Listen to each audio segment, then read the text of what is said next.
Добрый вечер, уважаемые наши слушатели, уважаемые наши ученики. Хочу ответить на несколько вопросов, которые в комментариях написали люди.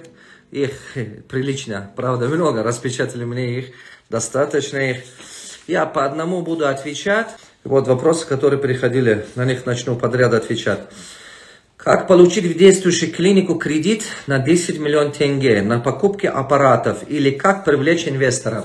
Если вы действующую клинику держите, неважно, это стоматология или обычная клиника и так далее, лучше всего без кредита работайте. Лучше всего, если вы для оборудования хотите, просто ведите переговоры с теми людьми, которые продают оборудование, на рассрочку договаривайтесь, на 6 месяцев, на 1,5 года, на 3 года. Я очень много раз это делал для своих учеников, для стоматологической клиники, для стационарной клиники и так далее. Люди, которые продают оборудование, с ними можно вести переговоры и покупать их оборудование на рассрочку. Это вам более выгодно, потому что у вас действующая клиника, вы в течение полгода, от полгода до 3 лет, они обычно поставщики дают вам на лизинг или на рассрочку. Это вам выгодно, чем кредит брать. Я бы не рекомендовал вам брать кредит. Лучше договаривайтесь с поставщиками под реализацию. Но если они не дадут, только тогда можете искать партнера или кредитора. Но если поставщики, обычно поставщики дадут, я это знаю, потому что как минимум 5 или 7 раз, 5 раз точно это... Мы это делали с разными моими учениками, для разных клиник, поэтому просто ведите правильные переговоры. А если не удастся вам это сделать, тогда договаривайтесь с этим, чтобы у вас... То есть тогда можете либо партнера искать, либо кредите брать. А партнера искать тоже выгодно. Как вы можете взять партнера? Вы можете... Два способа с партнера. Просто партнер выкупает и на рассрочку дает вам. И сверху чуть-чуть...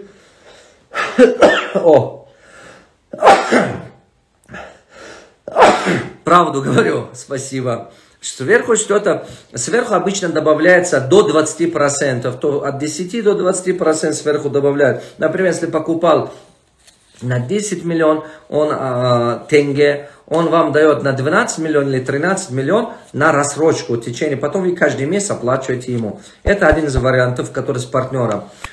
Желательно работайте так. Вот.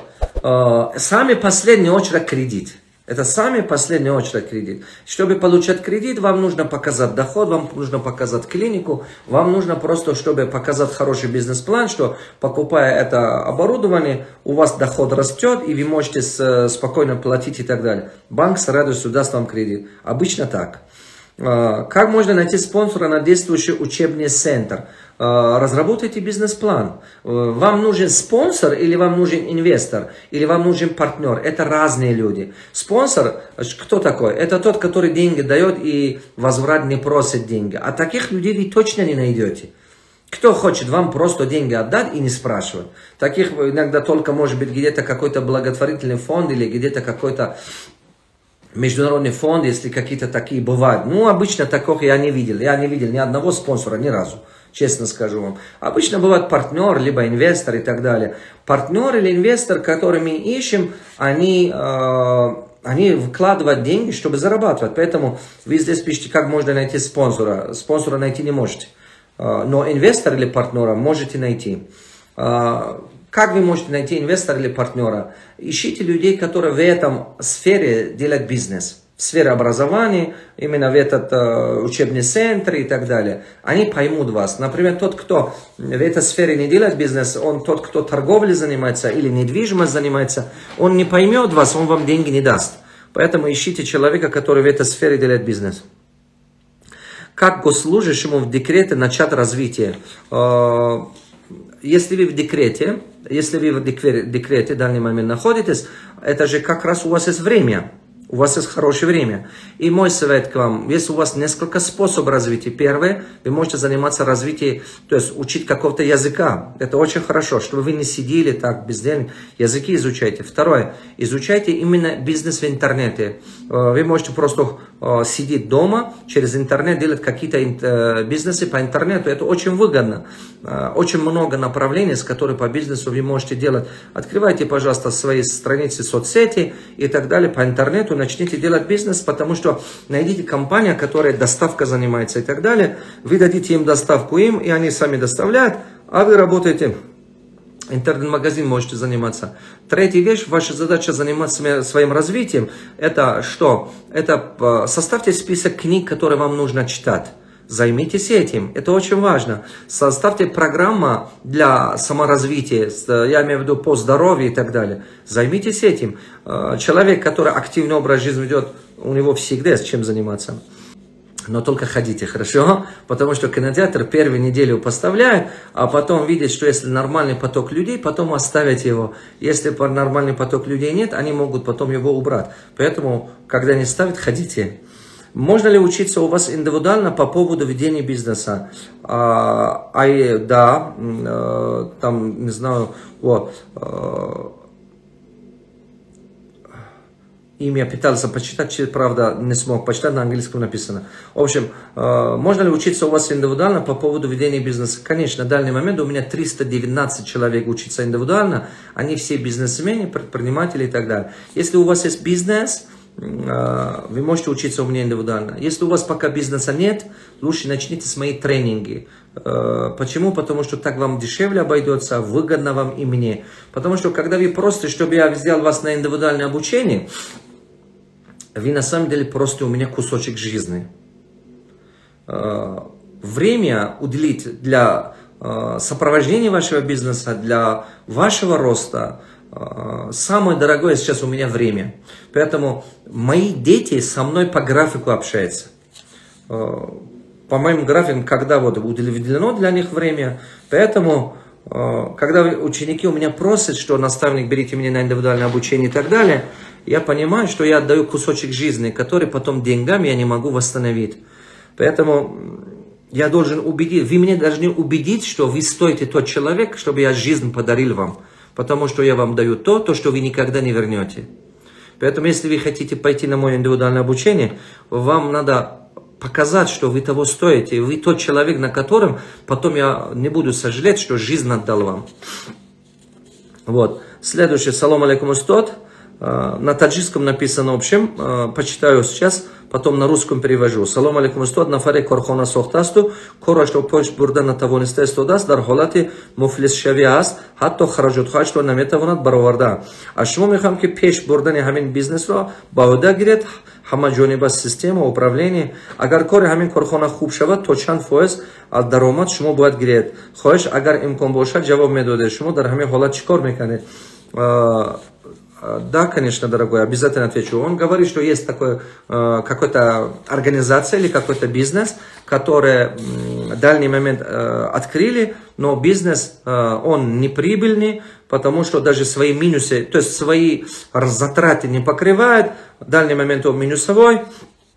И он у меня спрашивает, может ли вы, наставник, взяться за этот бизнес, чтобы его упорядочить, наладить систему управления, наладить, организовать систему, чтобы эта система работала и развивать этот бизнес, поставить на ноги этот бизнес. И сколько процент от прибыли вы можете брать, если вы возьмете за управление этого бизнеса. Я обычно так не делаю, но у меня есть два индивидуальных ученика, которые я вошел в долю в их бизнес, потому что они не справились, они самостоятельно не справились. Как бы я ни учил их, они не могли делать. Бывают такие люди, которые они платят, потом ты обучаешь их, они пойти делать не могут. Он пришел на учебу, я обучаю, человек должен пойти делать сам. Часть людей есть, которые от того, что они никогда не видели, как это делается, или они никогда не работали где-то в структурной организации или системной организации, они не работали никогда, поэтому они не знают, как строить систему. Например, готовить системы работать это одно, а систему строить это совсем сложнее и совсем другое. Это похоже, что вы можете водить машину, как водитель, а вот эту машину строить, эту машину изобретать, это совсем другое. Создать систему, это похоже на этого. Строить эту систему, это намного сложнее, намного труднее и так далее. Поэтому в связи с этим некоторые люди это не могут делать. Поэтому у меня есть два ученика, индивидуальные ученики, которые я владею долей их бизнеса, потому что я построил всю систему. Но это занимало у меня 1,5-2 года, потому что команда нормально нет, профессионалов нет, мне пришлось там этими профессионалами возиться, это же забирает очень много времени. Да, в одном из них 20% доли я владею, в другом из них 30%. Потому что это очень много времени займет, на самом деле. Вот. А предложений ко мне поступает очень много. Предложений, чтобы я пошел этот бизнес наладить. Ну, вы представляете, людям кажется, что как будто у меня много времени, не знаю, куда их девать это время, и пойду построить им компанию и оставлю им. Но бывает такое. Но по мере возможности я помогаю. Если вы говорите про какого-то человека, этот человек пусть придет, попробует из моей часовой консультации. Возможно, ему достаточно будет часовой мой консультация, и может быть он пойдет и делать, поправит, это дешевле обойдется ему. А если часовая консультация не справится, тогда другое дело. Тогда пусть пойдет на годовое обучение. Да, это надо платить за это. Если он платил деньги за свою компанию, строит компанию, надо немножко платить за свое образование, чтобы эту компанию правильно вести. Иначе отсутствие знаний ему дороже обойдется, чем за знания платить. Незнание всегда дорого обойдется. За знания платить это очень дешево. Почему? Один раз платишь, всю жизнь используешь знания. Один раз платишь, чем больше используешь эти знания, тем больше они приумножаются. Например, это костюм, который вы покупали, или это оборудование, которое покупаете, или там помещение, которое покупаете, или любую вещь. Чем больше используете, тем она быстрее изнашивается. А знание это такая вещь, что вы, чем больше их практикуете, они приумножаются. Они никогда не уменьшаются, наоборот увеличиваются. Поэтому вот пусть попробуют так, на годовой и так далее. Если я вижу, что человек в моем годовом учился, старается сам, потому что это его бизнес. Кому нужно это его бизнес? Больше всего ему должно быть интересно, нужно его бизнес. А если я вижу, что он хорошо старается, тогда я вкладываю усилия, время в его бизнесе. Поэтому вот так, только так работаю. 30% от прибыли, и я могу ему помочь. Салам алейкум, уважаемый Давлатов. Вы всегда говорите, что прочитаю ваш комментарий. Если это читали, то у меня есть немного денег. Я не знаю, из чего начинать. Пожалуйста, дайте какой-нибудь совет. Или здесь, или на Telegram, или где-нибудь, чтобы я прочитал ваш совет. Спасибо за ваше воспитание. Большое спасибо, Юнусов. Спасибо, дорогой. Накопите деньги. Если у вас немножко денег накапливается, пожалуйста, постарайтесь послушать меня сейчас внимательно. Маленькие деньги, если у вас, небольшая сумма денег, в первую очередь вложите в образование, потому что маленькими деньгами серьезный бизнес делать трудно. Лучше их вложить в образование. Например, $500, $1000, до $5000 лучше вложить в свое образование. Мой совет к вам такой, потому что это небольшая сумма. Если вы пытаетесь на это серьезный бизнес делать, они расходуются и уходят и так далее. А теперь, это позволит вам создавать правильную стратегию, правильный план, который приводит вам к новому уровню. Второй уровень. Если у вас есть деньги 10-20 тысяч долларов, возьмите, начинайте с небольшие бизнесы. Рекомендую, продавайте услугу, продавайте торговлю. То есть займитесь торговлей. Либо услуга, либо торговля. Небольшими суммами, 10-20 тысяч долларов, это достаточно для того, чтобы небольшой там, не знаю, закусочный открыть, или небольшой бутик открыть, либо небольшой салончик небольшой такой открыть и так далее, двигаться. Рекомендую лучше начинать с услуга, либо торговли. Почему? Либо услуга, либо торговля. Они краткосрочные деньги, ваши деньги быстро оборачиваются и возвращается то, что вы вложите туда, вы быстрее будете зарабатывать и так далее. А потом вы придете постепенно на другой уровень. Но помните, вложите деньги туда, откуда вы их накопили. Вот эти деньги вы же откуда-то зарабатывали, где-то же их накопили. Поэтому рекомендую вложить в этой сфере. Сами работая, может быть, в какой-то сфере вы заработали эти деньги. Так что у вас навык умения в этой сфере, опыт в этой сфере. Это один момент. А если в том сфере, где вы накопили эти деньги, много денег надо, например, скажем, что вы их заработали какой-то, через зарплату накопили, вы работали в какой-то большой фабрике или большой комбинате и так далее, то есть с маленькими деньгами не можете такого открыть, тогда с маленькими деньгами станьте партнером того, у кого готовый бизнес. Купите франшизу. С маленькими деньгами надо лучше купить франшизу. Почему? Она проверенный бизнес, она готовый бизнес, модель готова, финмодель готова, структура готова, реклама готова, хозяин франшизы поможет вам во многих вещах. Это очень выгодно. Лучше делайте так. Так обойдется вам более, то есть менее рискованно, чтобы вы свой капитал не потеряли. Помните, что вам надо сейчас больше ориентироваться, чтобы сохранить эти деньги, нежели больше зарабатывать. Поэтому, то есть, если вы, иногда бывает так, желание быстро разбогатеть или желание хорошо зарабатывать, иногда люди не рассматривают риски. То есть, жажда желания делать их слепыми. Они не видят риски и опасности этого бизнеса. А поэтому у них происходит вот такая картина, что они возьмутся за это, берутся за это, ну а получается так, что потом не видят подводные камни и так далее. А мой совет к вам, помните, управление риском более приоритетно, нежели чем прибыль. Потому что если вы риски можете грамотно управлять, прибыль само собой будет. Не переживайте, прибыль все равно будет. Если вы будете управлять риски, прибыль обязательно будет. Вот.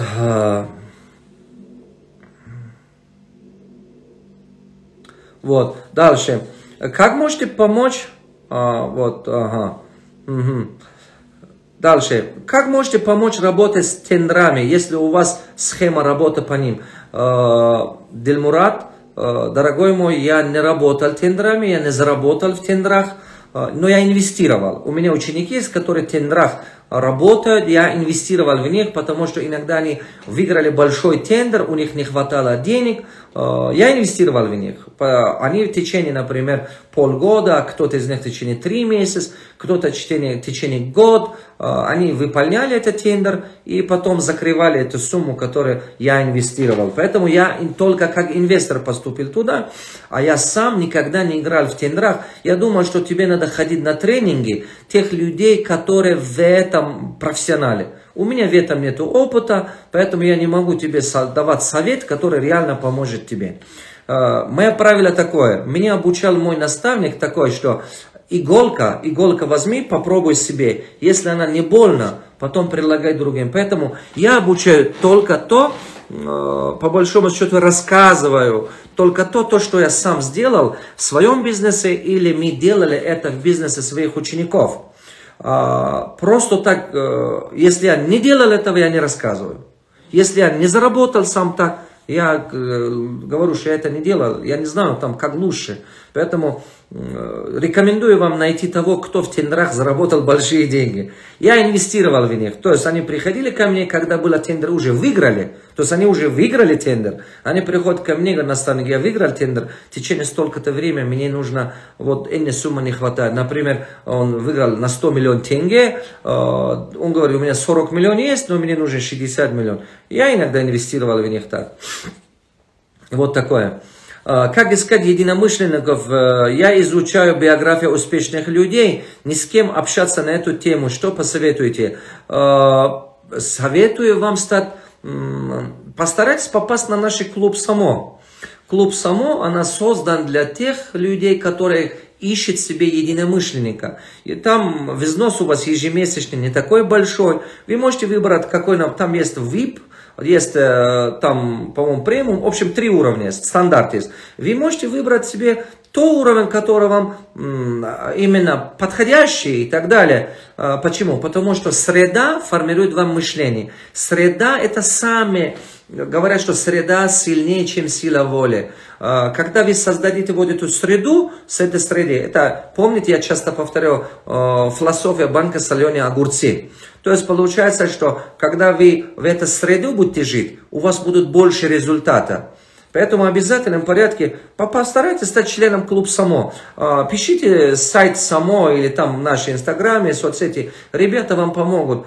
А вон там есть среда, которая постоянно обсуждается идеи, постоянно. Возможно, вы там найдете себе партнера, возможно, вы там найдете себе друга, обмен опыт происходит. Потому что есть такой момент, что люди, которые хотят стать успешным, ни у кого порой спросить. И еще одна большая проблема у мало-среднего бизнеса и вообще бизнесмена.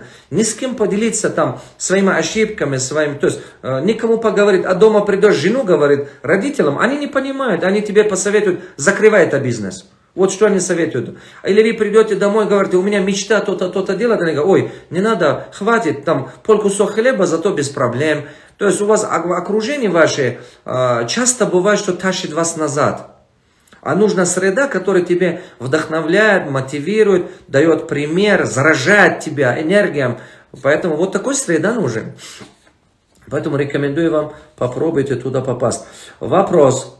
Хотим заниматься инвестированием в недвижимость, но прежде пройти обучение в лучшей школе по инвестициям. Какую стратегию инвестирования в недвижимости вы видите в ближайшие 5 или 10 лет? Спасибо. В недвижимости эконом-классы лучше пойдут, хостели пойдут лучше и так далее. Потому что, видите, период кризиса всегда люди ищут что-то-нибудь подешевле и так далее. Но недвижимость, он всегда будет актуальный. Почему? Потому что люди все равно, они будут строить, города будут расширяться. В любом городе зайдите, есть план развития города. Население будет все равно стать больше, они рожают и так далее, и так далее. Вот, поэтому вам надо очень хорошо понимать, если вы мне спрашиваете, какую стратегию, я бы на ваше место просто купил бы несколько участок. Я купил бы просто несколько участок, именно посмотрел бы город, в какую сторону расширяется. Я просто покупал бы участок и руки в карман ходил бы. Все. И голову не морочил бы себе. Через 2, 3, 5 лет участок в любом городе станет меньше. Это же не резина, чтобы она тянется. Она будет меньше, меньше, меньше, меньше. Соответственно, по мере того, что меньше и меньше, стоимость на них очень круто растет. Это сами... Я бы так делал. Я сейчас купил бы кучу участок. Вот что делал бы. Или, понимаете, это намного выгоднее, чем ваши квартиры покупать, или что-то купить, или что-то делать. А потом попозже одну участку продал бы и построил бы на двоих из них. Еще продал бы, уже я миллионер. Вот уже у тебя был бы миллион. Вот так. Здравствуйте, уважаемый Садмурод Давлатов. Я живу в Алматы, в данный момент работаю на базаре, очень мало зарабатываю. Мы с братом, мы хотим приходить на бизнес-такси. Пожалуйста, посоветуйте, с чего нужно начинать. Если вы хотите прийти в бизнес-такси, вам надо попробовать самому сначала работать как таксистом. Как таксистам надо работать немного, чтобы всю правила изнутри понимать. Понимать, где деньги, понимать, где клиент, понимать, как структура построена и так далее. Если вы в базаре работаете, это совсем другое, а такси контролировать, управлять совсем другое. А потом на рынке очень гигантов много. Яндекс.Такси заходит в любом город, забирает огромное количество мелких таксистов, мелких компаний, которые такси были. Они теряют очень много своих машин и так далее, потому что они приходят к Яндекс. Сегодня даже у меня был на тренинг человек, который мне задавал этот вопрос. И вот здесь мне тоже сами такой вопрос задавали. Обычно, когда Яндекс заходит в новые города, они делают больше премии, больше, в общем, скажем, водителям дают побольше. И цена ниже. За счет этого водители придут к ним со своими машинами автоматически и так далее. А клиентам больше чуть подешевле. А потом по чуть-чуть сначала заходит рынок, забирает, а потом по чуть-чуть поднимает цены. Эта стратегия они используют везде. В любой стране и так далее. Поэтому, если ты хочешь пойти такси открыть, ты должен понять, что ты будешь играть гигантами. Это рынок очень высокая конкуренция.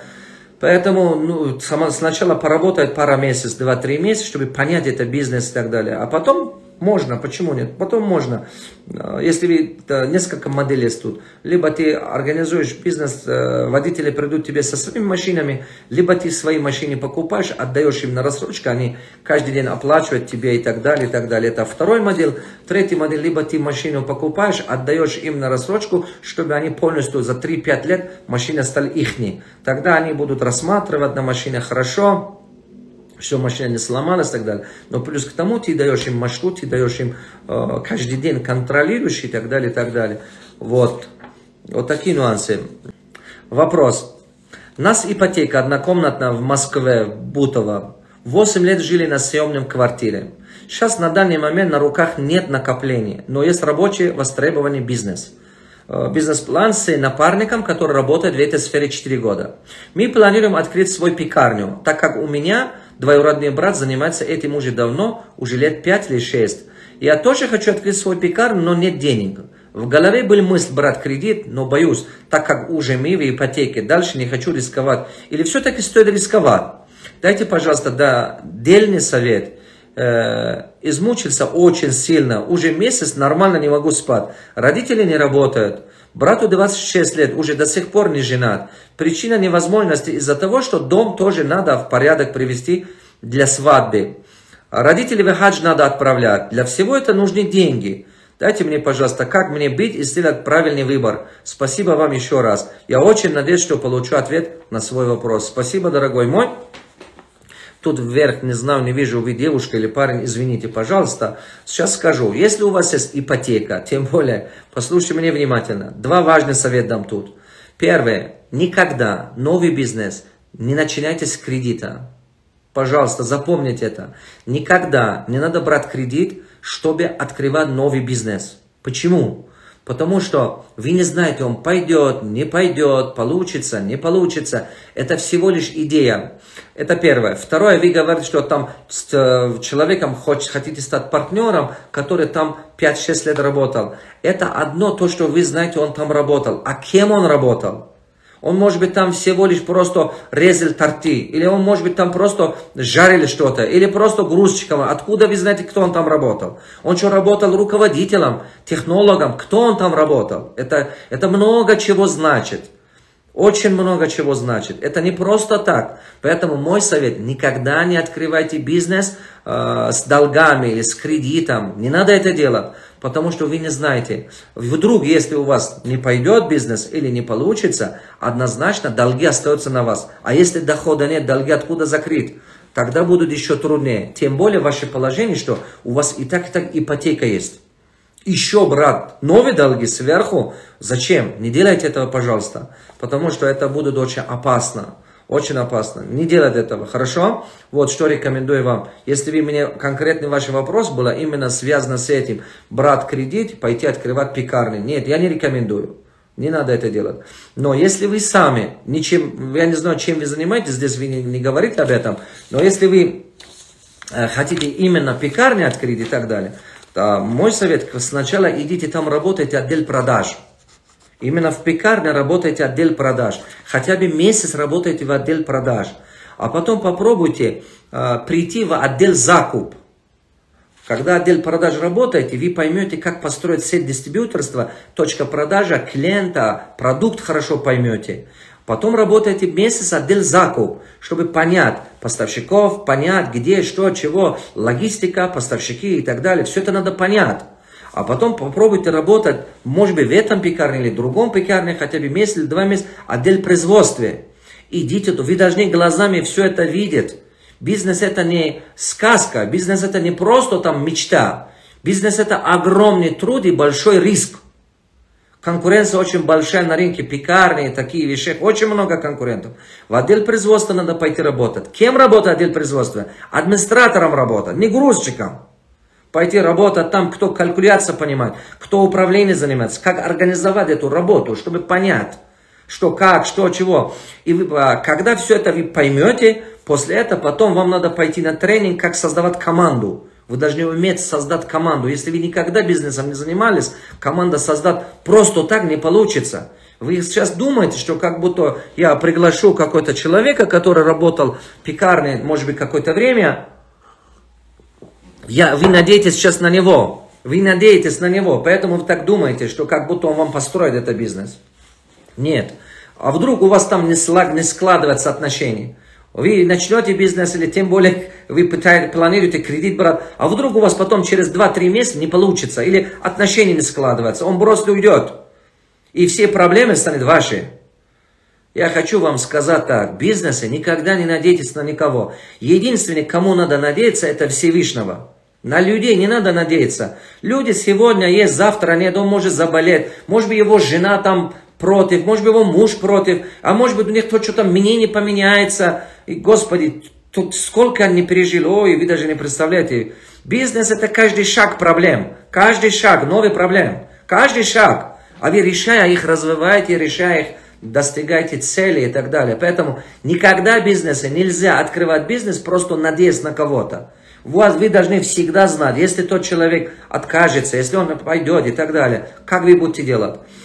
Те бизнесы, где я начинал делать, надеясь на кого-то, у этих людей появилась власть надо мной.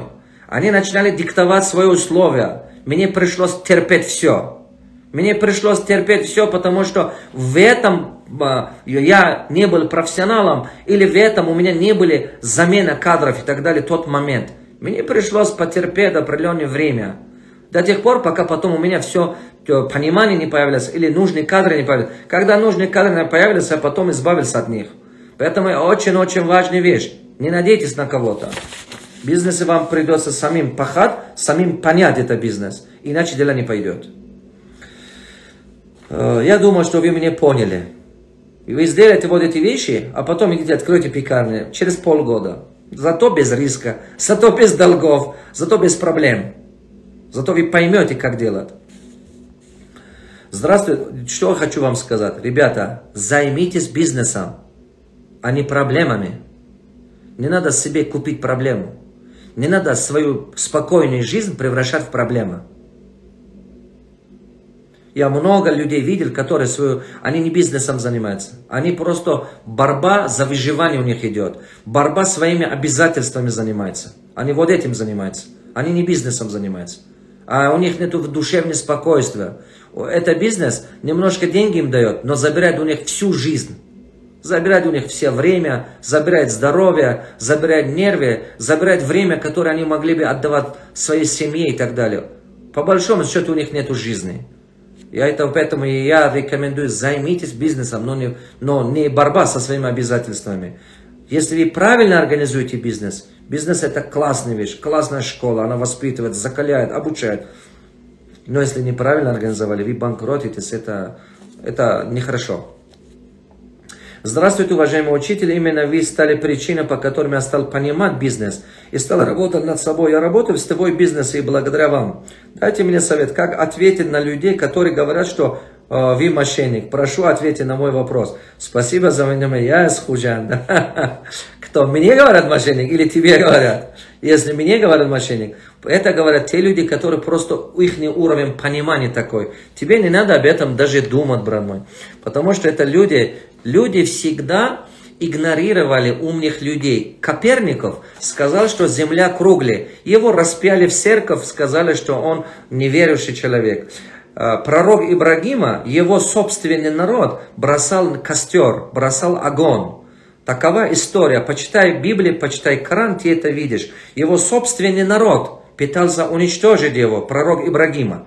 Понимаешь? Его бросали костер. Они выбрали самый жестокий уровень наказания. Поскольку он был богобоязненный, Господь спасали его. Посмотри, пророк Юсуфа, его родные братья бросили этот окоп, то есть это, как называется, типа, потом продали его в рабство. Так что, такова правила жизни. Все общество или человек, который не способен понять, для него я выгляжу мошенником. Запомни мои слова. Потому что он же не понимает, что я делаю. Он не понимает. Видишь, не только со мной это было, и с пророками было, с учеными было, с великими мудрецами было так. Коперников в чем был виноват? Его распяли, потому что он сказал, земля круглая. Понимаешь? Абу Али ибн Сина основал традиционную медицину. Первый, кто создал стационарные клиники и так далее, первый, кто именно медицину обосновал. Его называли кафиром, потому что он делал операции мертвых, чтобы понять причину, почему они умерли. То есть он резал мертвых, чтобы понимать причину смерти, чтобы потом делать выводы, анатомию писать и так далее, и так далее. За это его называли неверующим кафиром, и он был в изгнании, и 22 года, по-моему, он далеко из дома, в пустынях жили. Он умер, как называется, беженцы. Вот, бывает такое, что теперь? Бывает такое. Но те люди, которые пытались его называть, скажем, кафиром или неверующим, история их не помнит, а Авиценну помнит, потому что он изменил мир. После Библии в мире самая большая... Вы знаете, что какая книга печаталась, когда типография впервые появилась? Когда впервые появились печатные буквы. После Библии печаталась печатными буквами каноне Авиценна. Да, вторая книга, которая печаталась в мире, это была каноне Авиценна.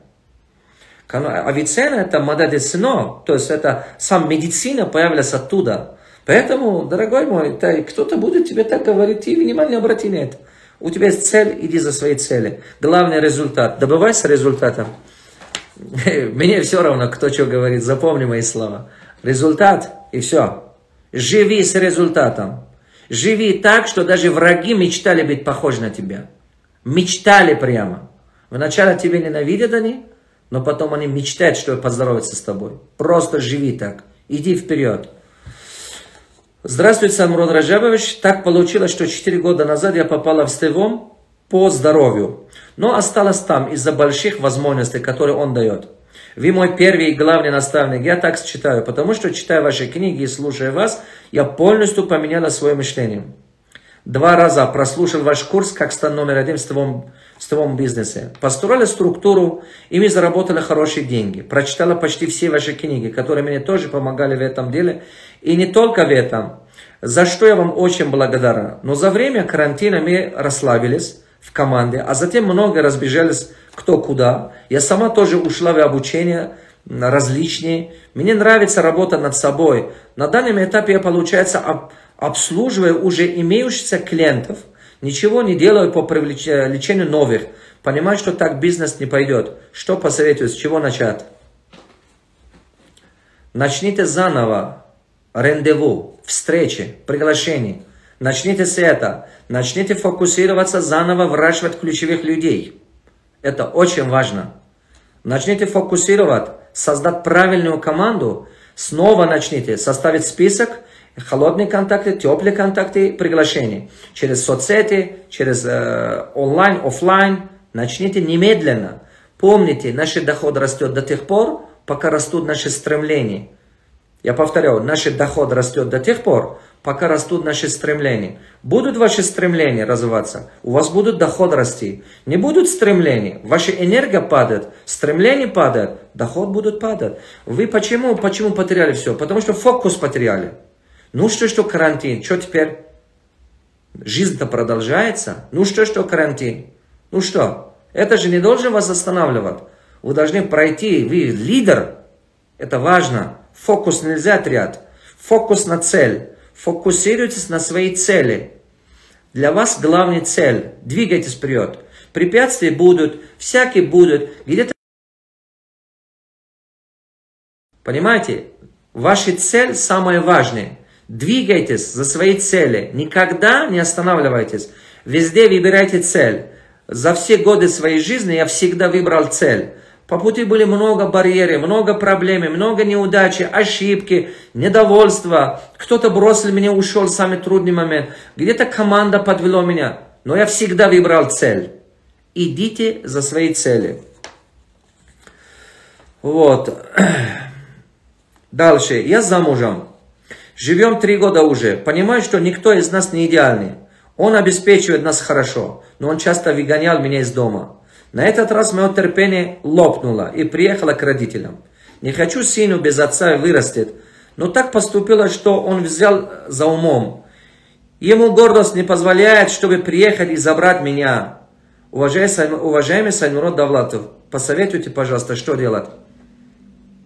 Мой совет к вам. Возвращайтесь. Возвращайтесь к своему мужу. Если вы хотите, чтобы сын вырос достойным, возвращайтесь к своему мужу. Ставьте подальше свою гордость. Надо бороться за свое счастье. Надо держать свое счастье. Бывает порыве гнева, порыве эмоций, иногда муж что-то говорит. Но вы женщина. Мужчину легко воспитать, а вот женщину тяжело воспитать. Моя мама дала советы всегда моим сестрам, и я иногда краем ухом слышал. Моя мама была очень мудрая женщина. Я слышал ее советы, когда она давала сестрам советы. Совет был такой. Что бы тебе ни говорит муж, принимай и держи за свое счастье. Из двери выгонять, через окно заходи. Через окно выгонять, через дверь заходи. Моя мама такой совет дала. Она сказала, вы не представляете, как живется женщина, у которого нет мужа. Потому что мою маму пришлось пережить 10 детьми. Она осталась вдова. Мне было годик, когда отец умер. Понимаете? Я помню, однажды я пришел, я возил ее везде, то Москва, то там, то Дубай, то... В общем, я везде возил свою маму. Она была со мной везде, то Астане, то Алмате. Я читал тренинги и в свободное время возил ее, города показал. Однажды пришел домой. Это было в Мекке, по-моему, когда вернулся, хаджи отвез, вернул. Потом я сказал, мама, скажите, пожалуйста, вы себя счастливее чувствуете? Она сказала, сынок, ты все делаешь для меня. Но помни, если даже звезду достанешь мне, это никогда не дает такой радость, как элементарный платок, который твой отец привез. Вы понимаете, о чем я? Я тогда понял, что для женщины большое счастье это его муж. И она была права. Она очень была права. Поэтому боритесь за свое счастье. Не поддавайте эмоциям. У вас есть за что бороться. Пройдет несколько времени, и он поймет вас. То, что он, если вдруг иногда в порыве эмоций что-то говорит, внимание обращайте. Прощайте его. Все нормально. Возвращайтесь. Возвращайтесь и скажите, что давай начнем все с чистого листа. Я вернулся, потому что уважаю тебя как мужа. И у нас общий ребенок, сын, я не хочу его оставить. У вас есть за что бороться. Ради чего вернуться. Следующий вопрос. Здравствуйте, Санур Раджабович. Мне 23 года, я недавно окончил университет, но не собираюсь в этом сфере работать. Скоро женюсь, строил дом большой, но расходы превысили, чем ожидания. Теперь собираюсь продать дом и купить 2 небольшие, и у меня останется пример, то есть и купить 2 небольшие, что там, квартиры, что ли, что-то такое. И у меня останется примерно 50-60 тысяч долларов. Я смотрю ваши видео уже больше, чем 2 года. Я с детства не хотел работать на чужих, хотел, чтобы был у меня свой бизнес. На карантине занялся кроликовым. После 6 месяцев решил, что это неправильный бизнес, кроликов никто не покупал. Они много умирали, корм был дорогой. После этого за $100 открыл учебный центр, $70 заплатил за аренду, а $30 на рекламу потратил. С первого же месяца доход превысил 300, но денег на руке не было. Я все, что был, тратил на рекламу, на обед туда-сюда. Решил открыть второй центр в районе, на дорогу уходило много, а после 6 месяцев и центр тоже закрыл. Это было в апреле в том же году. Теперь хочу открыть Самсахану. Как вы говорили, придумал изюминку, которого в городе нету нигде. Посоветуйте, что делать. Спасибо за ответ. Еще раз посоветую. Иди сначала работай, пожалуйста. Никогда не думайте, что то, что у вас в голове как в виде идея, это как будто есть реальность. Знаете, когда у меня не были бизнесов в 2004-2002 годах, я работал, зарабатывал, инвестировал, как чуть-чуть, сам не управлял в тот момент бизнес, я не был профессионалом в тех годах бизнеса, в 2002 годах, 2003 годах, я проходил мимо, если видел у кого-то кафе, думал, надо открывать кафе. Я иду, тут смотрю химчистка. Блин, надо открывать химчистку. Я приду там, проеду по улице, вижу, что там кто-то там, скажем, мойка держит. Думаю, ой, надо открыть мойку. То есть каждый, что ты видишь, тебе кажется, что это так легко и так просто. Почему бы не делать? Мне показалось, что я открою магазин или кафе, или химчистку, или что-то. Просто ставлю продавцов или просто ставлю администратора. И сразу работа идет там идеально. Это все теоретически в сказке. А в практике это так не бывает. В практике, если ты не поймешь, никто не поможет тебе построить бизнес. Вот что будет. Помните, вы сами себе делаете богатыми. Ни один продавец не делает вас богатыми. Вы сами себе делаете богатыми. Всегда помните об этом. Никто вас богатым не делает. Поэтому вам самим надо работать для того, чтобы это делать. Если хочешь сам сахана открыть, это будет то же самое, как твой образовательный центр и как твои кролики. Этим заканчивается все. Помни, пожалуйста. Но мой совет тебе, продолжай действовать. Самый плюс у тебя в данный момент, какой плюс? Плюс в том, что нельзя останавливаться. Я делал так, я много ошибок делал. Я продавал там даже шкуры животные, я продавал обувь, продавал там корм для животных, это пресс, там всякие эти. Я продавал рис, продавал фрукты, продавал... Я ходил возле домов, даже продавал до 95 годах, я ходил там возле домов, продавал молока. Вот бывает по утрам, говорят, молока берем, сметана. Я ходил и это тоже продавал месяц. Я в Душанбе, я ходил из Йовон, там у нас есть там, я приехал, привезел на автобусах, там 2-3 флага молока и продавал. Не оставалось ничего, но на жизнь не хватало. То есть хлеб покупал, того, и все. Ни на что не оставалось больше. Дорога, того. И однажды понял, что так я не изменю свою жизнь. Да, могу себе кормить так, но я ничего не добьюсь так. Все это так. Я таскал сахар, продавал, мука продавал. Но вот твой плюс, вот кто это вопрос дал, парень, тебе 23 года. Продолжай, сынок. Просто продолжай. Ты научишься, закаляешься. Так правильно. Продолжай, сынок. Даже ошибайся, это нормально. Падай. 1000 раз падай. Но 1001 раз снова подставай. Найди в себе силу вставать ради своего будущего, ради своей цели, ради своих детей, ради своих родителей, ради своего народа. Понимаешь, наш успех помогает многим, наши неудачи никому. Когда ты станешь успешным, это поможет многим людям. Твой успех вдохновляет многим людям. Понимаешь, я сейчас чем занимаюсь? Я работаю, думаю, что мне все это надо. Мне хватает кусок хлеба и тарелка еда. Но я это делаю для огромного количества моих последователей. Огромное количество моих учеников. Потому что это открывает дверь для них. Это дает им надежду. Я это делаю для своего народа, для всего человечества. Понимаешь, есть вещи, которые однажды для тебя станут не деньги важны. Однажды для тебя станет важно ценности, которые в твоей жизни появятся. Это намного важнее, намного ценнее.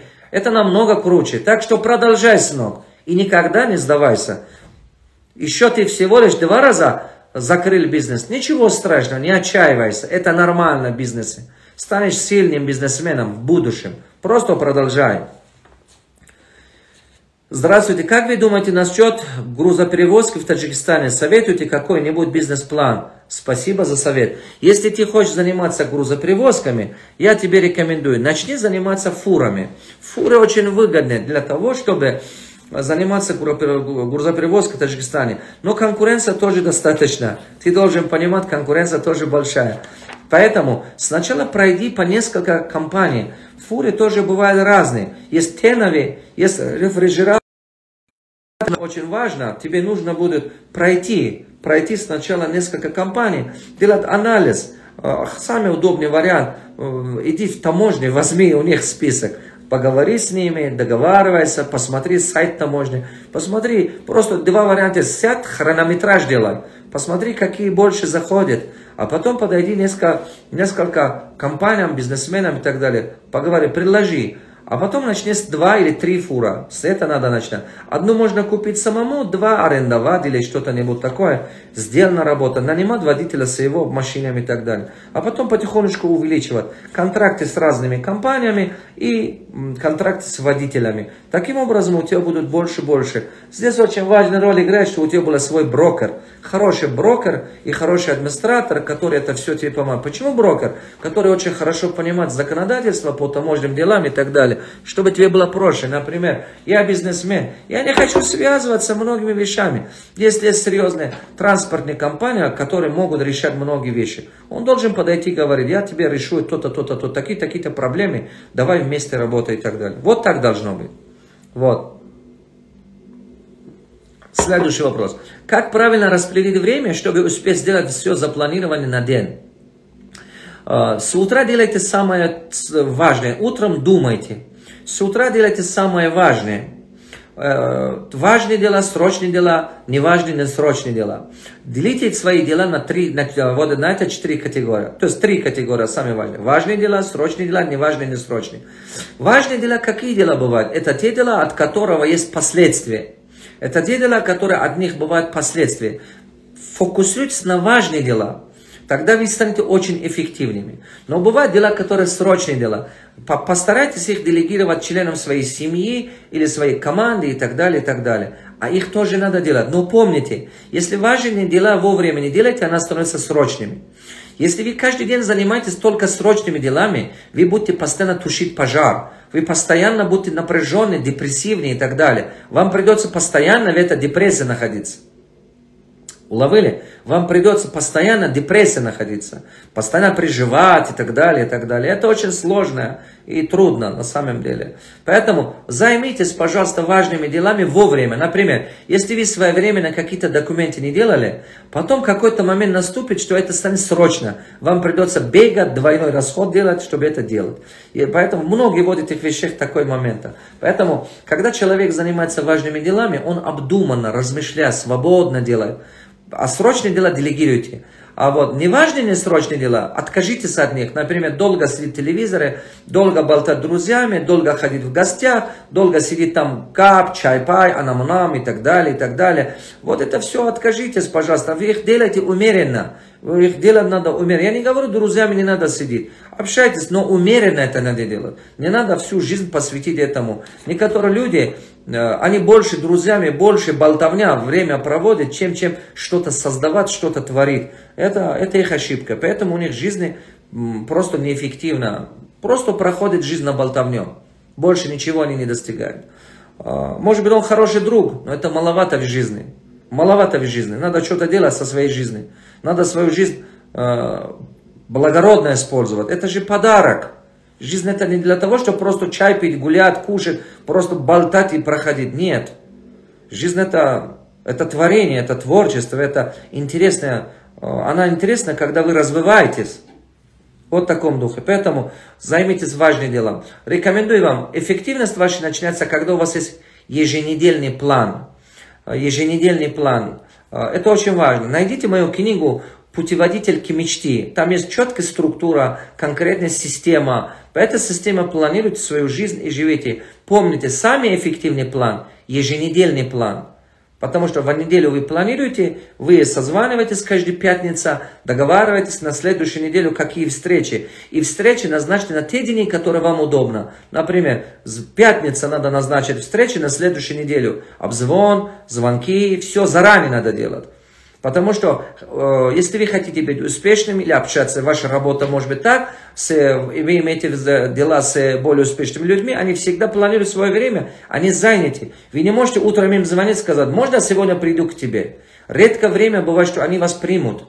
Поэтому заранее надо созваниваться, договариваться. Пятница назначаешь, что среда можем встретить. А он говорит, среда не мог. Хорошо, давайте четверг. А вы отметите себе. Вот это все. Это очень-очень важно. В неделю вперед планировать, тогда у вас эффективность большой, результативность больше. Помните, что ваш успех зависит не от списка задач, которые вы перед собой ставите каждый день, а именно список завершенных дел в течение дня, сколько задач вы завершаете. Просто ставьте себе цель каждый день 6 задач решать. Много не надо, 6. 6 задач решайте каждый день. За 30 дней вы решаете 180 задач. Я могу сказать, вы суперэффективны станете. Через год вы очень далеко пойдете. Просто завершенный день 6. Не надо. Почему люди иногда не успевают все? Потому что они 20 задач ставят, потом ничего не успевают. Вот это очень важно. Не надо незавершенные задачи читать, как будто вы работали, как будто вы что-то делали. Нет. Вам надо 6 задач завершить каждый день. Вот это правило берите для себя, как правило. Понимаете? Я каждый день пишу, каждый вечер отмечаю, сколько завершил задач. Она должна быть не меньше 6. Иногда до 9, до 12, до 15 выходит. Но когда минуты вдохновения или день был удачный, так, но обычный день, но не должно быть меньше 6. Это однозначно.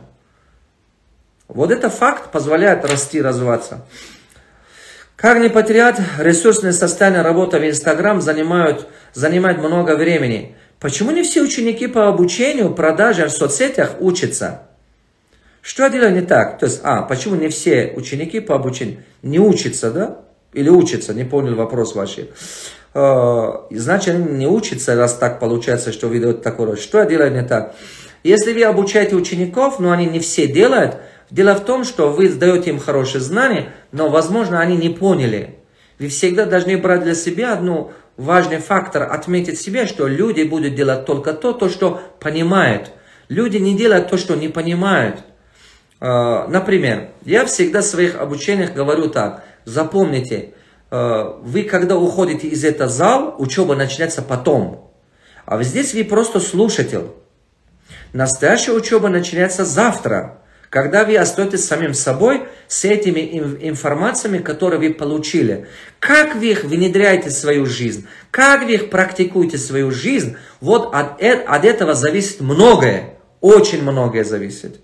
Поэтому учеба начинается, когда ты делаешь, тогда ты поймешь. Дело в том, что, запомните, после вашей учебы, после вашего тренинга, люди будут делать только то, что поняли. А пройдет полгода или пройдет год, люди будут запомнить только то, что делали. Поэтому, чем больше люди поймут, тем больше они будут практиковать. И это очень-очень важно. Вот.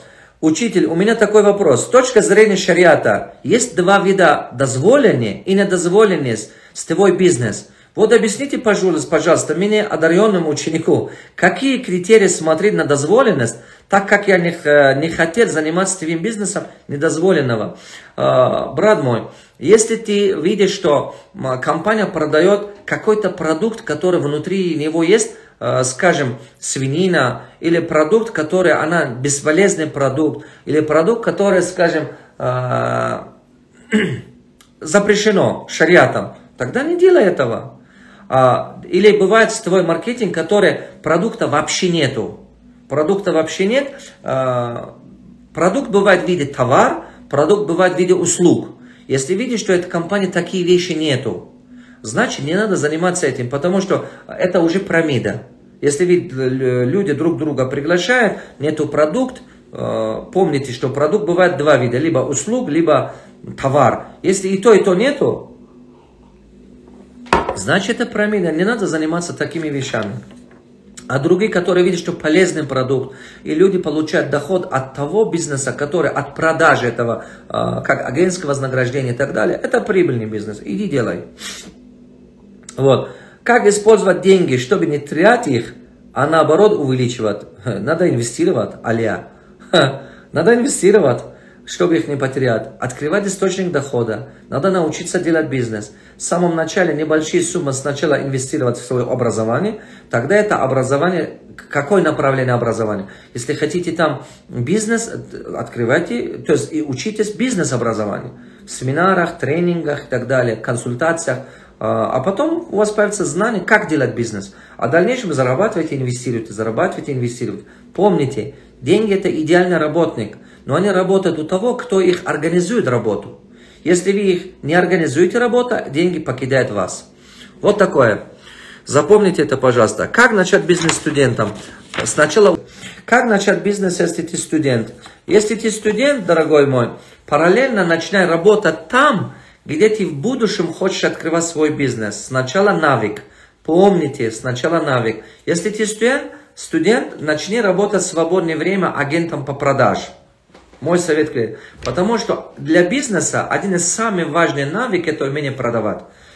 Любой бизнес банкротится, если не умеешь продавать. Даже если собственный бизнес откроешь, но не умеешь продавать, ты банкротишься. Поэтому любой бизнес сначала начинается из продажи. Надо научиться хорошо навыки продаж. Навыки продажи хорошо владеть надо. Когда вы владеете навыками продаж, а все остальное постепенно. Существует 5 навыков, которые необходимы для бизнеса. Самый первый – это навыки продаж. Поэтому начните продавать чужие продукты, услуги, тогда накопите комиссионные. На продаже всегда можно работать на комиссионные, вы можете накопить нормальный капитал. Второй навык умения организовать работу. Надо научиться вам организовать работу. Организационные моменты, администрирование, это важно. Организационные вещи. Второй навык, который в бизнесе необходимо для достижения хорошего успеха и так далее. Третий навык, который необходим в бизнесе, это умение вести переговоры. Посещай, пожалуйста, разные тренинги, как вести переговоры и так далее. Бизнес – это постоянные переговоры. Ты постоянно находишься в состоянии переговора. Переговоры ведешь с командой, переговоры ведешь с клиентом, переговоры ведешь с представителями государства, переговоры ведешь с банком, переговоры ведешь с инвестором, партнером и так далее. Ты бесконечно проводишь постоянно переговоры. Поэтому надо навык владеть, навык умения вести переговоры. Следующий навык, который необходим в бизнесе, это учет, контроль. Ты должен уметь с цифрами работать. Когда у тебя появляется бизнес, когда у тебя бизнес-мышление есть. Бизнес-мышление это что такое? Чем отличается обычный человек от бизнесмена? Бизнесмен читает все, а обычный человек не читает. Он думает, что как Аллах дал, так и будет. Нет, Аллах дает тебе, если ты еще профессионально работаешь. Понимаешь? Аллах даст тебе, но это не говорит о том, что ты ничего не делай или ты неправильно делай, Он даст. Нет, Аллах и так дает тебе. Поэтому четвертый навык – это учет, контроль, с цифрами думать, разговаривать с цифрами, работать с цифрами, думать с цифрами, планировать с цифрами. Это что означает? Постоянно ты должен требовать от себя, от других, работу с цифрами. Сколько штук сделано, сколько продано, сколько отправлено, сколько осталось, почему сколько испортилось, сколько прибыль на каждого единица. Ты должен всегда думать цифрами, читать все. Управлять цифры во всех уровнях. От уровня закуп, уровня производства, уровня продаж, уровня остатка, уровня скидка, уровня рекламы. Все цифрами. Это четвертый навык, который необходим тебе. Пятый навык, который тебе будет необходимо, это что? Пятый навык. Пятый навык, который тебе очень сильно помогает, это создать команду. Умение создать команду. Без этого навык никто не справится, ребят. Вот это 5 навык, которые я говорю. Почему я говорю навык? Я же не говорю знание. Я же не сказал знание о том, как управлять, как организовать. Или знание о том, что как почитать. Я же так не сказал. Я сказал навык. Навык умения, это отличается от знаний. Чем отличается? Навык появляется путем практика. Это похоже, когда вы ведете велосипед. Это когда вы плаваете. Это когда вы ведете машину. Это навык. Она сразу не появится у вас. Вот это когда вы ведете машину или когда того, она со временем формируется через мышечную память. Вы это эмоционально приживете, через мышечную память все формируете. Вот так это все формируется, вот так это происходит. Вот в таком духе, ребята.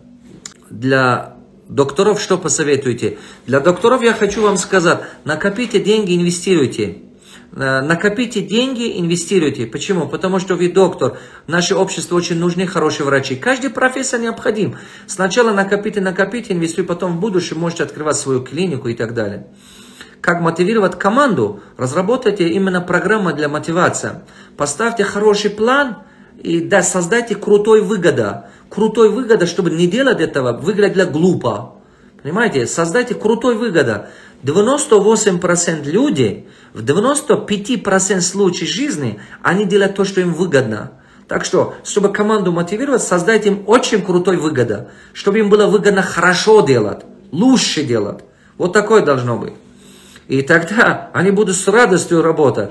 Помните, что кому-то деньги мотивируют, кому-то признание мотивирует, кому-то подарки мотивируют, кому-то статус мотивирует. Вы должны каждому подбирать правильно.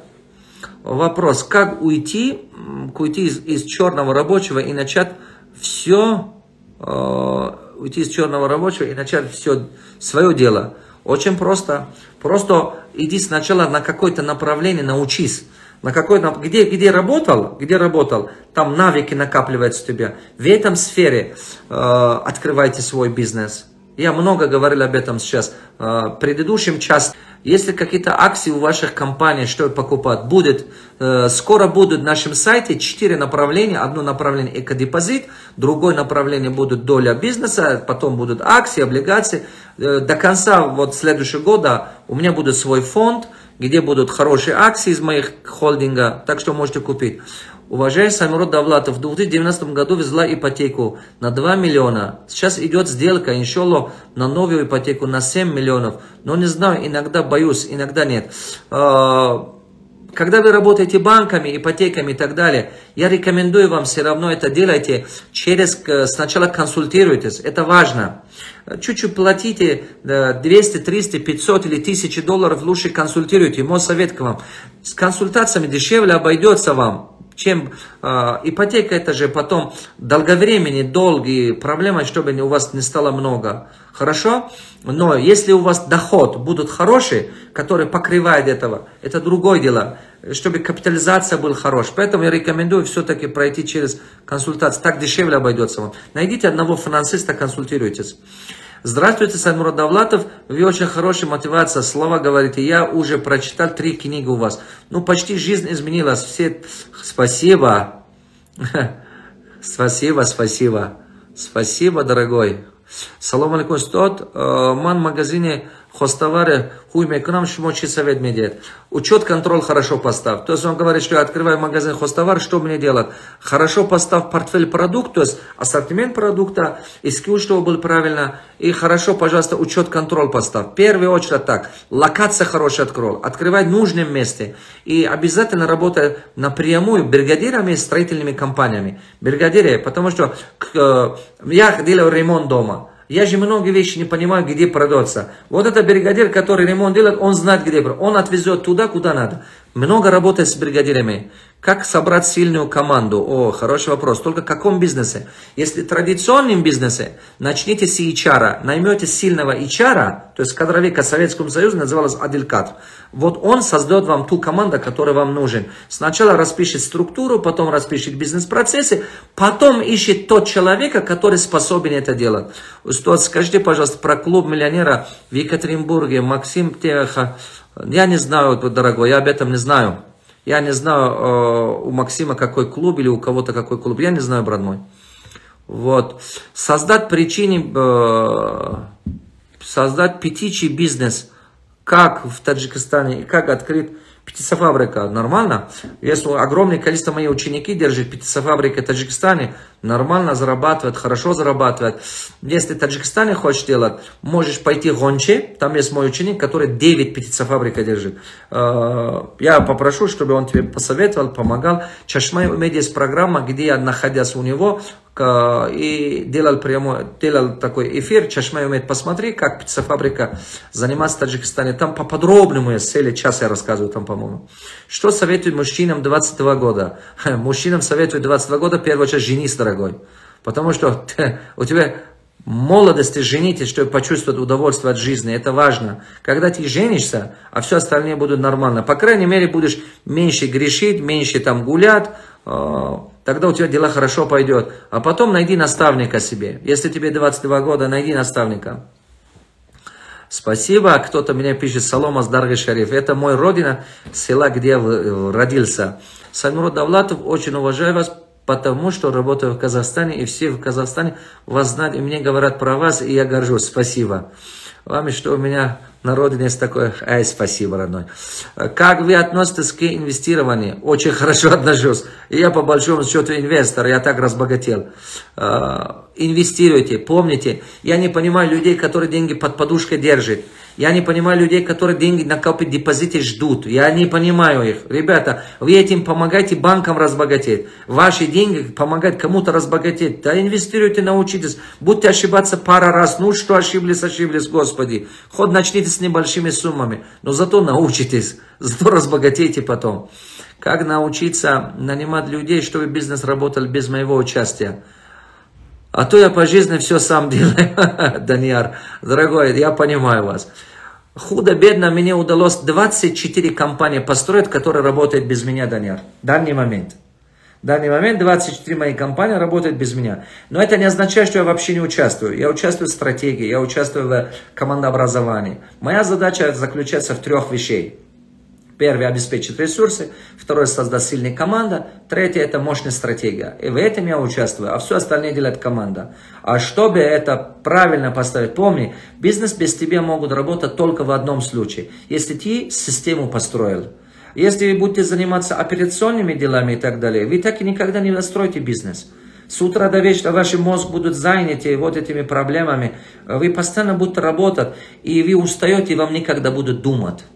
Поэтому в завтрашний день наймите человека, определенные функции делегируйте, освободите себе время, чтобы осталось время думать. Помните, когда вы устаете, вам никогда думать. А поэтому у вас нет развития, у вас бизнес никогда не будет развиваться. Поэтому и мой совет первый. А потом, второй вещь. Вот именно этого обучаю, систематизация бизнеса. Старайтесь туда попасть. Есть еще несколько вопросов, которые я бы хотел ответить вам. Новая книга «Когда видит». Я сейчас работаю на два свои книги, называется «Я инвестор» и «12 заповедей руководителя». Это 2 книги работаю. Надеюсь, что до Нового года хотя бы одну из них закончу и видит. Я над этим работаю. Все книги практичные, бомба книги. Так что старайтесь, если попадают, обязательно читайте. Это вам очень сильно поможет. Третий часто задаем вопрос. Сложно было сниматься вам в фильме? Вы не актер. Да, я скажу, нелегко было. Но поскольку я играл свою собственную жизнь, может быть, в этом было попроще. Потому что я же не актер. Я просто то, что пережил свою жизнь, заново это играл. И самое интересное, тебе придется пережить все заново. Это, оказывается, так необычно. Как будто повторно живешь. Это правда, как будто повторно живешь. Те же самые эмоции, те же самые страхи, те же самые волнения, те же самые радости, те же самые восторг. Это классно, честно скажу вам, ребята, это классно. Так. Кто был спонсором фильма? Нет, я не искал никаких спонсоров, ничего, сам инвестировал. Вы, наверное, забыли, что я мультимиллионер. Сам инвестировал, сам делал. Почему? Потому что кто-то инвестирует в дом строить себе, кто-то инвестирует, свадьбу делает. А я инвестировал в свою историю жизни, чтобы это помогло еще большее количество людям. Так я могу еще многим людям поддерживать, помогать. Салам алейкум. Вопрос такой: идти в свой мечте, то есть той цели, в которой ты чувствуешь, что это твоя миссия, жизнь, или же просто прислушаться родных и учиться и прожить жизнь, как все 90% людей мира? Нет. Идите за свою мечту. Вы что? Жизнь, она один раз дается. Как вы можете его пережить только потому, что кто-то что-то говорит? Вы что? Никогда не делайте так. Вы должны делать то, что в мечту заложил вам Всевышний. Он вам внушал эту мысль. Поймите правильно, пожалуйста, делайте то, во что есть воля Божия. Делайте то, во что Всевышний вложил вам талант и так далее. Тогда вы далеко пойдете. Вы очень далеко пойдете, иншаллах. Вот кто-то... Поэтому не передайте свою судьбу, иначе вы себя не простите. В конце жизни вам будет очень больно. Очень больно будут, если вы просто послушая кого-то... прожили не свою жизнь, а жизнь, которую кто-то говорил. Вам будет очень больно. Так что живите своей жизнью. Поставьте еще раз фильм «1 на миллион» в Москве. Да, обязательно чуть-чуть ослабеется. Это карантин, обязательно поставим. Ассаламу алейкум, как мне инвестировать деньги, чтобы деньги не потерять? Сначала надо научиться чуть-чуть инвестированию, дорогой мой, чтобы не потерять деньги, а потом инвестировать в те надежные компании, которые есть хорошая история, и надежные компании, которые нормальная капитализация, рентабельности показывают, с ними работать. Или наймите себе хорошего трейдера, который помогает вам правильно инвестировать. Если у вас нет знаний свое, чтобы инвестиционный портфель создавать, найдите трейдера, и все, брокеры, трейдеры, они помогают вам. Вот. Ассаламу алейкум из Кыргызстана. Ва алейкум ассалам. Как избавиться от негативных мыслей или как держаться дисциплины? У вас не должно быть цель, как держаться дисциплины. Вы должны разработать стандарты. Вы же каждое утро зубы моете, себя же не мотивируете для этого. Вы же себя не уговариваете там каждый день там покушать или что-то, правильно? Вы же себя специально не мотивируете для этого. Вам надо сначала разработать стандарты, и эти стандарты вывести до уровня привычки. Все.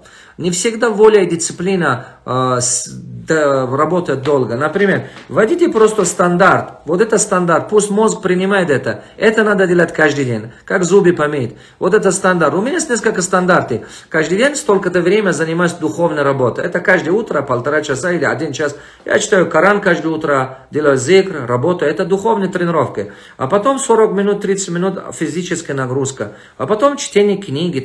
Это время, которое стандарт. И это не обсуждается. А то я делать, не делать. У вас в голове не должно быть это. Я рекомендую вам читать молитвы. Читайте намаз, читайте молитвы. Со временем вы поймете, это не обсуждается. Ваш мозг привыкнет, что это не обсуждается. Вы же не будете думать, сегодня читать или не читать. Потому что есть правила, просто пойти и делай, вот и все. И тогда ваш мозг привыкнет на это. Это очень сильно. Это отражается потом во все параметры вашей жизни. Во все области вашей жизни. Как вы относитесь к сетевой маркетингу? Я нормально отношусь. Сетевой маркетинг нормальный бизнес. Просто некоторые люди, которые не понимают его, тысячи причин придумать на него. В сетевой маркетинге можно тоже нормально зарабатывать, как и другие бизнесы. Огромное количество людей в мире это делает. Все, в традиционном бизнесе или сетевом маркетинге, везде все зависит от вас. Просто научитесь, станьте профессионалом, тогда вы можете подниматься. Каждый день смотрю ваши видео про бизнес. Если вы каждый день смотрите мой бизнес, хотя бы по полчаса, 1 час моих видео, я могу вам уверенно сказать, что вы человек, который очень далеко пойдет. Почему? Потому что эти стандарты, ваш мозг привыкнет, тренируется, понимаете, это тренировка мозги. Ваш мозг очень поможет вам далеко пойти так. Продолжайте и никогда не останавливайтесь. Сколько нужно денег, чтобы начинать инвестировать? Гульзат, да? Много денег не нужно, чтобы начать инвестировать. Есть несколько формул инвестирования. Одно, когда вы накопите, вкладываете какую-то долю бизнеса. А если вы с ценной бумаги инвестируете, начните с 1000 рублей, или там, не знаю, 10 тысяч тенге, или 100 тысяч, или 100 долларов. Каждый месяц стабильно по 100 долларов инвестируете в протяжении 20 лет. Все. Вы мультимиллионер, вы богатый человек. Просто это надо делать. Я не понимаю людей, почему они это не делают. Вот реально странно. Ну, люди интересные, они не делают этого, я не могу понять. Кто из вас собирается жить еще 20 лет? Вы собираетесь жить еще 20 лет? Или хотите себе похоронить? Вы же мечтаете жить? Я тоже мечтаю. Если вы собираетесь жить еще 20 лет, немедленно начните инвестировать. Читайте, вот книга «Видеть, я инвестор». Почитайте его, он вам много поможет. Я могу ли в Таджикистане открывать KFC? Нет, ты KFC не можешь, потому что KFC это бренд, его уже открыли кто-то другой. Ты его открывай что-то другое, тогда пойдет нормально. Спасибо, спасибо, ребята. Просто мировые бренды, у них есть франшиза, у них есть хозяева, они штрафуют очень дорого, поэтому ты открываешь что-то свое. Здравствуйте, что советуете про сетевой маркетинг? Я об этом уже говорил. Как вы относитесь к нейрографике? Я даже не знаю, что такое нейрографика. Я никогда этим не занимался. Может быть, это какое-то новое направление на этот, как называется? Сейчас очень много направлений же. Господи, сколько есть направлений, что ой-ой-ой. Огромное количество направлений. Поэтому, честно, не знаю, что это такое. Вот. Тот, кто больше мудр, плеймарки по забон.точке, да сразу не Модар Москва, да сразу когда этого не. На таджикском языке, где можно в России найти мои книги. Я скоро, в ближайшее время, организую в своем офисе отдел продаж, там в Москве, и на таджикском будут книги, и на узбекском будут там книги, и на киргизском будут. Так что, потому что там много таджики, узбеки, киргизы. Вы найдете, там почитайте. Просто будьте в этом, мы обязательно там организуем. Пожалуйста, дайте совет для дилеров, как можно свой товар в рынке обширно продавать, когда сильные конкуренты, да? Если вы занимаетесь дилерством и так далее, конкуренты всегда есть, конкуренты всегда будут, запомните. Конкуренты всегда будут. Они всегда есть. Вот что сделайте. Первое, ориентируйтесь. Хорошо, ваша задача четко понимать ваши конкурентные преимущества. Конкурентные преимущества. Выделить его. В чем вы сильнее? В чем отличие вашего продукта от ваших конкурентов? В чем? Вы должны в первую очередь выделить свое конкурентное преимущество. Второе. Портфель-продукт, правильно построить линейку, портфель-продукт, чтобы там было, например, основной продукт, пробный продукт и VIP-продукт. Это очень важную роль играет. Почему? Пробный продукт человек могут недорого покупать, попробовать один раз, а потом могут подойти, повторно покупать, третий, и начинать покупать основной продукт. И не бояться. А VIP-продукт для тех людей, которые иногда порой они хотят что-то дорогое, обычно они подходят и говорят, а у тебя есть что-то еще лучше, что-то серьезное, что-то более качественное. А для таких людей нужно. Что вы советуете для выпускников?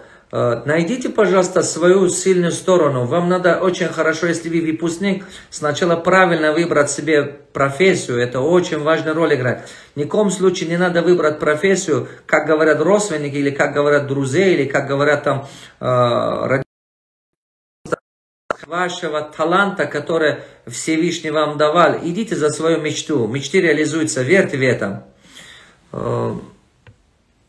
Сейчас, может это... Почему? Эй, где? Кто-то там... Может, это глупый вопрос, но я не знаю, что это такое. Хотелось бы узнать, что такое инвестиция. Объясните. Инвестиция – это когда ты инвестируешь свои деньги с целью, чтобы получать прибыль. Ты инвестируешь, у тебя есть правильная стратегия, у тебя есть план, дорогой, и так далее. Поэтому, возможно, вы не слышали, что такое инвестиция, но это ничего плохого в этом нет. Вы не говорите, что это глупый вопрос. Вы так не думайте, пожалуйста. Я в свое время ничего не понимал, я все равно это задавал кучу вопросов. Я так и научился, так что ничего плохого нету, что если вы не знаете, что такое инвестиция. Кто-то пишет, играя и деньги, результаты суперские. Благодарен. Спасибо, Жильдоза, играйте, продолжайте играть, потому что эта игра очень много вам даст. Спасибо, спасибо.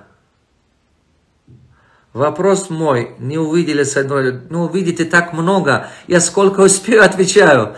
Не обижайтесь, если вдруг не ответил на ваш вопрос. Извините, пожалуйста, вы говорите, что вы миллионер или миллиардер, почему не можете позволить себе дорогие машины? А зачем мне дорогие машины, родной мой? Дорогие машины, зачем мне? У меня и так есть 570 Lexus. А куда мне еще дорогой машина? Ездит достаточно. Зачем мне еще нужен? Везде у меня вот такие Lexus. Что в Таджикистане, что в Кыргызстане, что это. А зачем мне еще дорогой машина? Куда еще дорогой? Объясни мне, куда еще дорогой? Lexus 570 тебе дешевле машины, что ли? Куда еще дорогой? Не понимаю. Спасибо вам за то, что вы есть. Спасибо. Я продаю одежду дома, это, конечно, нормально. Продолжайте, продолжайте, через интернет работайте, продолжайте. Добрый день, я каждый день слушаю ваши видео. Книга «Я и деньги» супер. Спасибо, продолжайте, Марина. Прочитайте, продолжайте, они вам очень сильно помогут. Очень сильно помогут. Ассаламу наставник, дайте совет, пожалуйста. У меня два варианта. Либо открыть новую точку, овощи, или работать таксистом. Открывай новую точку. Не надо работать таксистом. Иди открывай новую точку. Открывай новую точку, это бизнес. Займись бизнесом. Это намного важнее. Как можно выйти из депрессии? Чтобы выйти из депрессии, быстрее всего вас вытащит цель. Цель очень хорошо вас вытащит. Пожалуйста, чтобы выйти из депрессии, 3 вещи помогают вам. Первое – путешествие. Идите, путешествуйте. Второе – идите в среду, которая какой-то клуб или какой-то среда, клуб успешных людей или фитнес-клуб, где ходят успешные люди и так далее. Чтобы попасть в новую среду, вам нужна новая среда. Вы быстро видите из любой депрессии. Это очень важно, вам сильно помогает это. Третья вещь – это цель. Вам нужно формировать цель. Вам нужно хорошую цель формировать. Последний вопрос отвечу. Спасибо, а то у меня моя индивидуальная группа ждет. Устат Давлатов, как можно сохранить деньги? И я читаю книгу «Я и деньги», но не могу сохранить деньги. Господи, вот улетает. Попробую, но не получается. Вы не можете сохранить деньги, потому что вы сначала расходуете, потом думаете, что сохранить. Вам надо в самом начале сохранить. Смотрите, 2 модели есть сохранения денег. Сейчас люди что делают? Сейчас люди, они делают так. Они сначала зарабатывают, то есть когда они зарабатывают, они сначала расходуют, планируют свои расходы, затраты, а потом думают, если что-то останется, я потом буду откладывать. А в таком случае у вас ничего не остается. У вас будут одно финансовые проблемы только. А второй модель это в самом начале вы откладываете, а потом планируете расходы из того, что остается. Тогда в таком случае у вас всегда вы можете сохранить деньги. Тут дело не в том, что вы много или мало денег сохраняете. Тут дело в том, что вы это делаете или не делаете. Главный принцип в этом. Вы либо это делаете, либо это не делаете. Вам надо просто это делать. Понимаете, да? Вот это очень в самом начале это делать. В самом начале часть денег сразу откладывать. А потом планировать расходы из оставшую сумму. Модель счета управления денег. Внимательно прочитайте в моем книге в этом «Я и деньги». Внимательно изучайте, вы там много чего усваиваете, как это делать. У меня есть хорошая идея, но не могу найти спонсора. Что вы ответите? Спонсора, конечно, тяжело найти. Что такое спонсор, что такое инвестиция? Ищите инвестора. Зачем вы спонсора ищете? Спонсор это когда вы ищете человека, который подарит вам деньги. Конечно, вы не найдете спонсора. Ребята, вам надо партнера искать, инвестора искать, но не спонсора. Спонсор это благотворительная компания, могут вам просто без возврата деньги дать. Но таких редко кто. Салам алейкум, Сальмурод Давлатов. Как вы советуете, я сейчас в Германии, хочу открыть бизнес в Таджикистане, но у меня уроки в Германии, но не хочу учиться. Нет, брат мой, если ты в Германии, лучше учись, потом приезжай открывать бизнес. Лучше учись, брат мой. Миллионы людей мечтают быть в твоем месте, учиться в Германии, в Европе, а у них нет шанса. Лучше сначала учись, потом приезжай с хорошими знаниями делай. Ребята, большое спасибо. До новой встречи. Я желаю вам успехов. Большое спасибо всем. Надеюсь, что из сегодняшней встречи вы что-то хорошее брали для себя. Буду очень рад, если был хоть немного полезным для вас. До новой встречи. До новой встречи.